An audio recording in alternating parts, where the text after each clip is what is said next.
Welcome to 90 Day Fiancé, Season 10, Episode 4, Love in Paradise, Season 3, Episode 4, No Scrubs, Take 5. Because I'm still, it's not perfectly centered on us, but I'm going to let it be because we've already done this. Thank you for being here. We appreciate that you're here. One of the few people who are here because our views continue to drop, and any show we watch is the worst thing we've ever seen.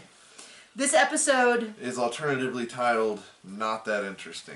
Yeah, I mean, I have a lot of opinions on Scott and Lydia, but everyone else seems to be, like, I barely took any notes on some of these people. Because they're boring.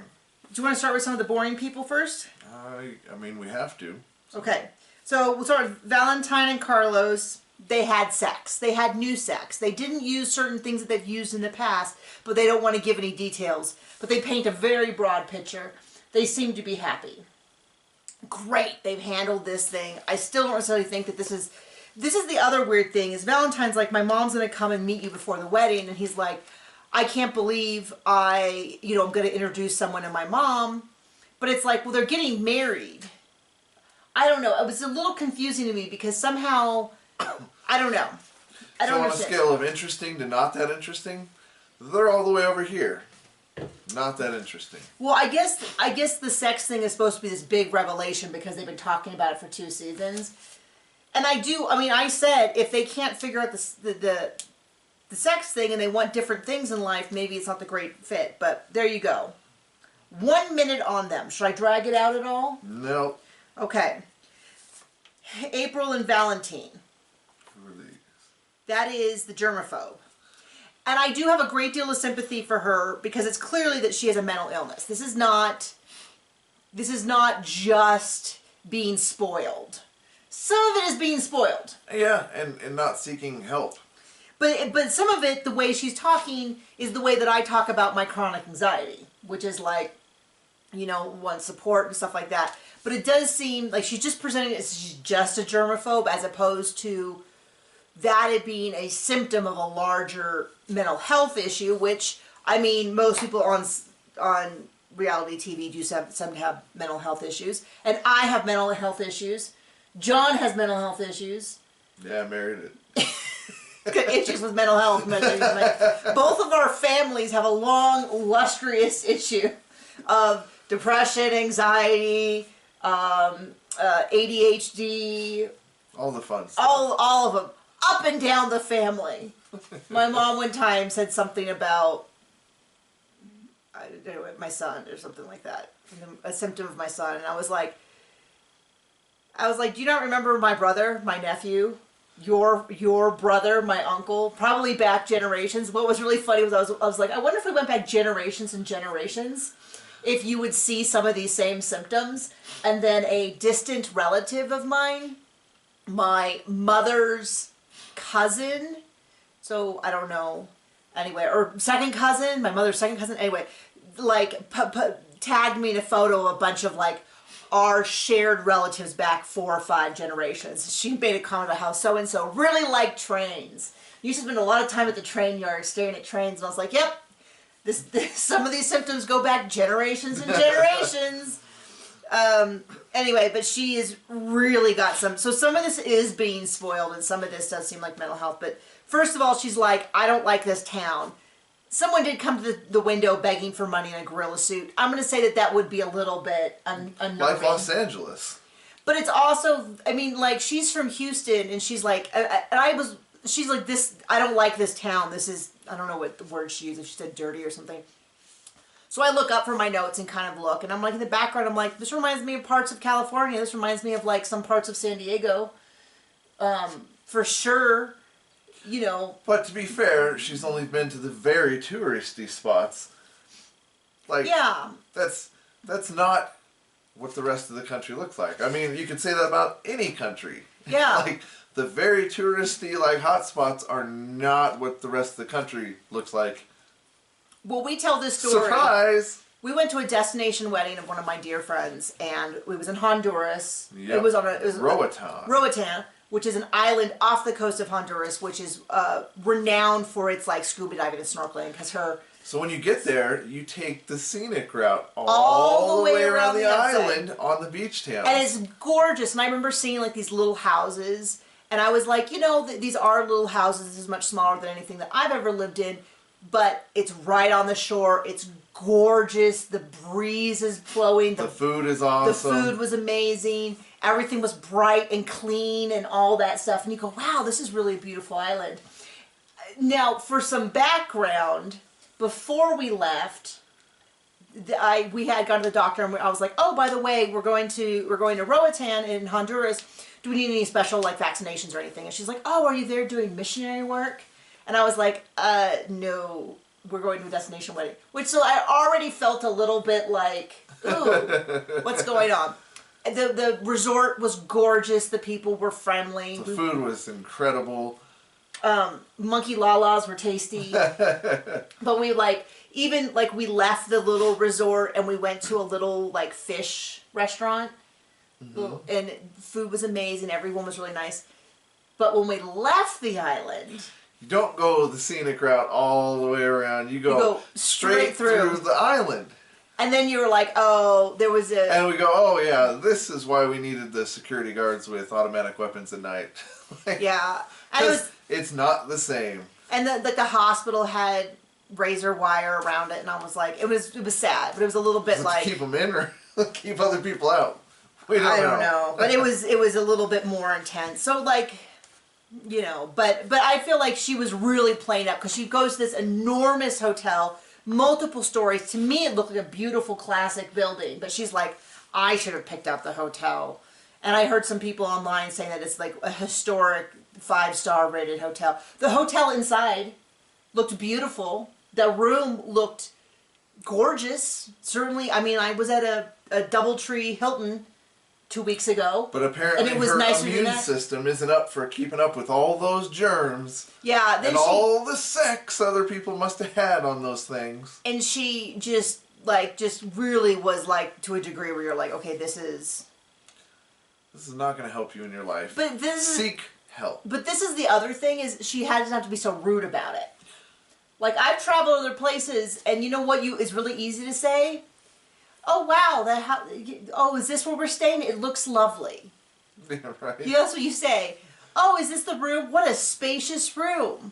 And then to say something like, you know, my preferences is to, you know, with this or that. But it's sort of like, you can, I don't know. And then she makes it sound like, you know, it's like she's from Houston, so we're not talking about like Dubai or something. I know. Like, it's Houston. It's Houston. There's parts of Houston that are bad too. Like and there are parts that are lovely. Yeah. There are parts that are just, you know, not just a town. It's just a town. Yeah, I mean it's true for where we live. We live near a tourist town. There are particular streets where you go, oh jeez. Yeah. And then there's places where you go, oh nothing could be more quaint than this way. So anyway, she's already getting on my nerves, and I feel like as a doctor at the very least, I don't know how. I mean, this is what confuses me. How does she deal with sick people every day? I don't think she's that kind of doctor. She works with chronic care, doesn't she? I don't know. I don't know either. Out? I saw a whole big thing. I wasn't paying attention. Shocking, I know. Where someone like broke down what she said she worked with and the clinical setting that they showed her working in, and someone's like, well, yeah, because they couldn't film her actually working in an emergency room. Oh. But I don't know. There's something about her that feels really off. Despite everything else. Okay, should we go on? Let's go to Juan and Jessica. Cheating Juan and desperate Jessica. Yeah, so we get a little bit more background. So first of all, we go into the whole thing that she's pregnant. She's been pregnant for about 2 months since she visited him last time. She's vomiting. This visit is less about passion and more about pregnancy. And dumping her kids off on Juan. She did share that she had a scare where she thought she might miscarry, which we've said a million times. I think anybody has a heart for that, but we especially, as having gone through a miscarriage twice. And she's like, I want him to be there because my other son was in the NICU for a while because he was premature. And then Juan goes into this whole thing about how he feels like he's been set up to fail. And I was like, then why did you get pregnant? Like, why, if you have that much concern, which I think is valid, the fact that he is concerned about becoming a father before they even live in the same country, to me, is the only thing that makes sense to this. It's the Star Wars joke. It's a trap. Yeah, yeah. Well, then we get a lot more context, which actually makes the pregnancy even more insane, which is Megan, who's the friend who's there with her, is like, oh, it's kind of awkward being around Juan because last time I spoke to him, I was screaming at him. It's like, what? And then she's like, yeah, so 3.5 months ago, I need you to realize that that's before she got pregnant. Somebody reached out to Jessica and said that she met Juan on a cruise and they were flirting and they hooked up. She called Juan. Juan said, no, I didn't hook up with her, but I didn't tell her I was in a relationship either, and I kind of led her on. And so she's doing this as retaliation, and then Megan got in there and screamed at her. And then Jessica's like, well, I already had this visit planned, so I went down there to see him, and he convinced me it wasn't true, and then they got pregnant. And it's just like, well, I can tell you what was the worst idea on earth. Speaking of mental illness. Like, not a great idea. Not the things I would suggest. Like, it just seems like in for a penny, in for a pound. Like, I've already made some poor choices, let's go all the way in. Yeah, and now she's like, and now he's tied to me forever, so he better... It's like, oh, that's a wonderful way to start things. I remember when I was younger, somebody saying, when you date someone, ask yourself, is this someone who I would trust or raise my children for me if I died?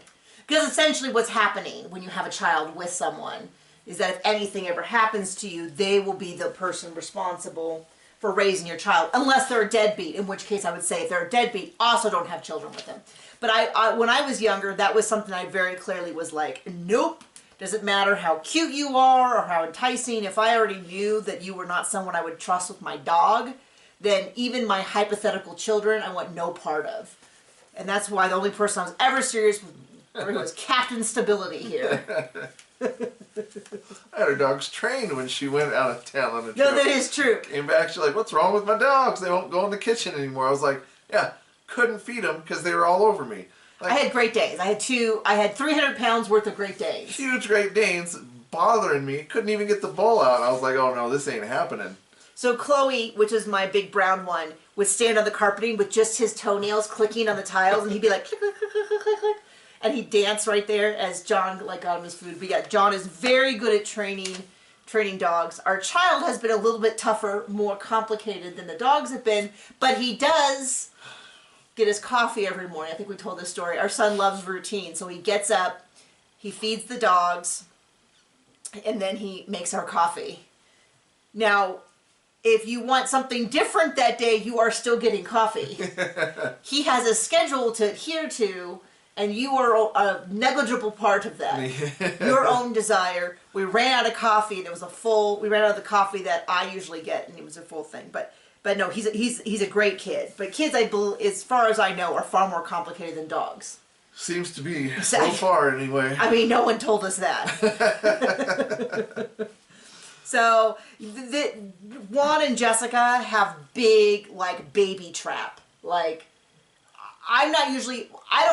first of all... And our friend wants to have a good talk with Juan before they leave. I mean...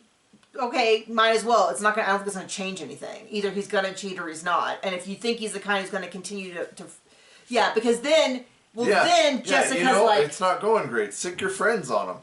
That'll make it better. Well, and I'm not saying that she just should put up with it. If she thinks that she can't trust him, then you cut your losses now and get out of there. With the new baby and all. But, like... I'm not going to say that she baby trapped him because he also had sex with her and was aware of what could happen.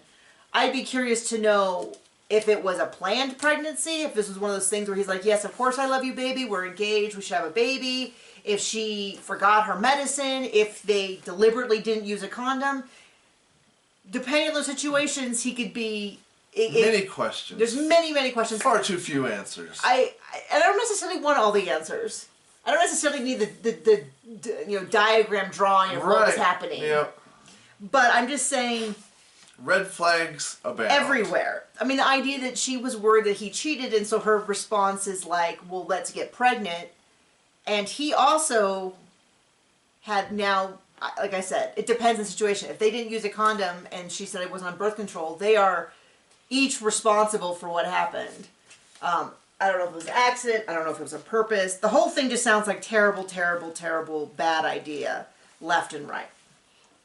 Okay, now to get on to the very last couple, Scott and Lydia, and Nicole. That's the daughter, because she has her nose in everything. A lot of people really dislike Scott. I think he's corny and weird, but I haven't seen him do anything necessarily immoral. He's got a pretty high opinion of himself as a sex machine, but I don't think that's innately a bad quality. Nicole and Lydia, they seem like they could be genuinely bad people. And everything I have heard... People I wouldn't even want to meet at a party, in passing.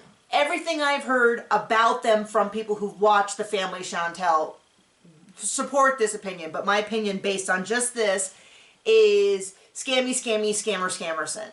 Like, and gross and creepy. I mean, and at the very least, not fun. Or not fun, not interesting. Decent, or nice, or... Well, and I like Scott more after this. Like because his reaction to this is very sane. He seems like a more normal... Well, I mean, I guess this episode. Those nuts, anybody's a lot more normal, but he seems like more or less a normal guy. This episode, especially if you judge him just off this one episode, he's like 100% normal dude versus Crazy Town.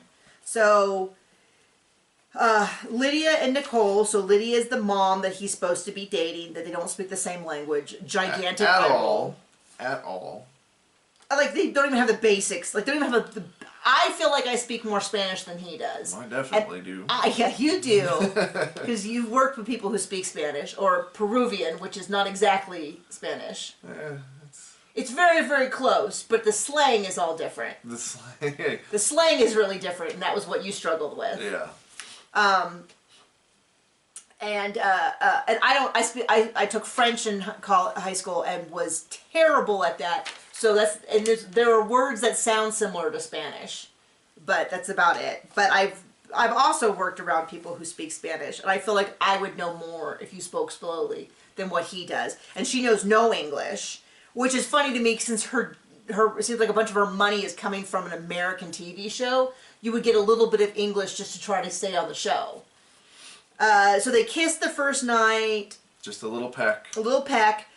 Nicole is going to ask some questions. So she asks about, like, how many girlfriends have you had? And he's sort of like, oh, I'd say in the past 10 years, like 3 girlfriends. And then she goes, how many women have you slept with? Which is a wildly inappropriate question for the daughter of the person you're dating. Like, if that's something you guys discuss in private, I haven't dated in a long time.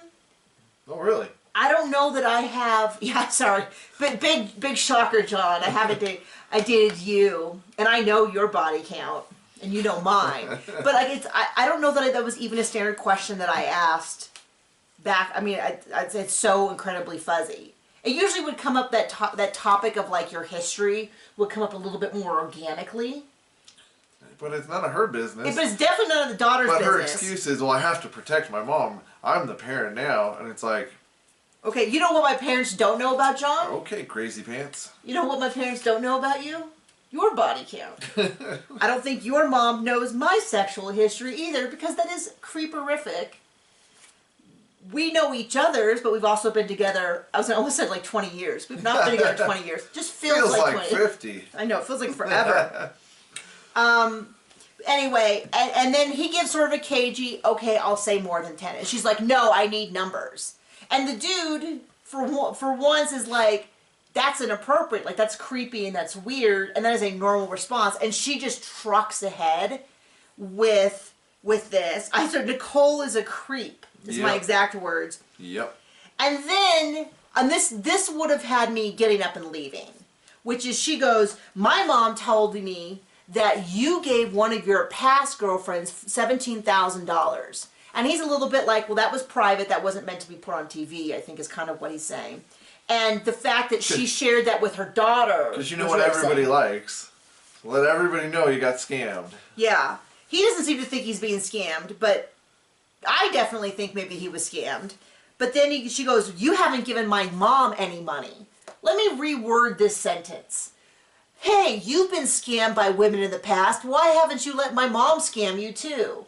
Like, that would be, like, if that's how that was, I would be like, oh, I get it. This is a shakedown for money. I'm leaving now. And she's like, oh, he wants to fight me. He wants to fight me because I'm asking questions. It's like, no, because you basically just said, my mom's in it for the money. I don't know if the mom is. I don't actually know, but she seems to be listening to all this. No response. She's not saying, like, hey, what are you saying to him? Why does he look so upset? Like, you don't have to be a genius or bilingual to understand that these questions are upsetting him, well, and he's these people uncomfortable. definitely aren't genius. Definitely not a genius. Except they have been on multiple TV shows, and we haven't. Mm-hmm. So... I mean, I could get a couple more wives and we could start a show. I don't know. I think the polygamous boat has sailed. Oh, yes. And maybe we can have the version, though, where I, like, punch them out in the front yard. We, like, settle everything with, like, pugilism. We're like, bam, bam, bam. And then, oh, sorry. I got a little excited there. Yeah, so she's, like, saying all this. Why aren't you giving her gifts? And then he's like, well, I did bring a gift. Which is, maybe it's a cultural thing, but I've never expected a gift unless we specifically spent, like, my birthday or a holiday. Like, if we spent Christmas together and you didn't buy me a gift, or we decided we were going to do gifts and you didn't buy me a gift, like, yeah, I'd be hurt. But I wouldn't, like, you're the gift. Like, if... Well, no, the money's the gift, because they want money. Because they want money. So he's like, oh, I picked out a gift. He did fumble the ball by saying my mom told me I had to. And she helped me. I mean, like, it'd be one thing if he said, my mom helped me pick out a gift because I wanted something that'd be really meaningful. But he just sort of like, my mom said it was important and she picked out the gift. And I was like, okay, big fumble, but whatever. I don't think that's the only way. This might be why I dated so many losers, is like, I don't have a lot of really big red flags around that kind of stuff. Like, oh, he has to pick me out my own gift. And if he doesn't know to do that already, then he's a loser. But, you know, that kind of stuff didn't bother me at the time. I was big on, like, the don't cheat on me thing. That's important. Don't cheat on me. Pay attention to me. Kind of stuff. Oh gosh, I'm getting a headache thinking about dating. But yeah, so as far as I'm concerned, she's dead to me. I don't care about them. I don't care about, like, now I know how 90 Day Fiancé works. So now that I'm on Scott's side, next week it's going to be a bloodbath for him. So yeah, he'll hook up with a receptionist. The most interesting part of this show is the part they didn't choose to show us. Oh wait, we didn't finish with this though. Let me just finish this, which is so he got her a gift and she was like, oh, that's nice, but his mom picked it out. And I'm like, I don't know who you are, lady, but you are off the Christmas list because you are a monster. Okay. Oh, so and then the comments made, it was a purse. There better be money in it. I did not hear that. Are you serious? That's awful. Yeah, it was. That's so gross. That's so gross, and I can't believe that that's not just like... Anyway. Here's your sign, Scott. Run away. But let's get back to it, which is the one thing that I was actually really, really looking forward to hearing this episode. Oh, what was that? That was about the what is her name? Jordan and Everton, the Grand Cayman Islands. When she got off the plane, there was a voice message. And they didn't even show it. And I was like, I can't believe the one time I saw we say something that I've like, not the one time, but where I was like... The one time where we kind of wanted to know something. I was like, I'm actually excited to see this episode because I want to see what it is. They didn't show us. But then they basically showed us in the preview, which is that it is, in fact, a woman saying that he is screwing around on her. And so they ruined all the surprise for that by giving that away and didn't show it this episode. They might as well just show it this episode. So... there you go. By the way, we're considering doing 90 Day Fiancé before the 90 days. John, I can see you at the corner of my eye. We discussed this, John. We had a long discussion yesterday. It was that... I don't know if there was anything discussed. Things were told to me. Words I did not want to hear. Don't do this. I hurt my neck and I can't turn and glare at you the way you deserve. You can see when I turn, I'm like, oh. Anyway, so let us know. Also let us know if you're going to watch Match Me Abroad. I think it looks good, but John doesn't said I could pick out one show, so we'll... I did not. I did not. Stop it. Okay, we'll see you around. Bye.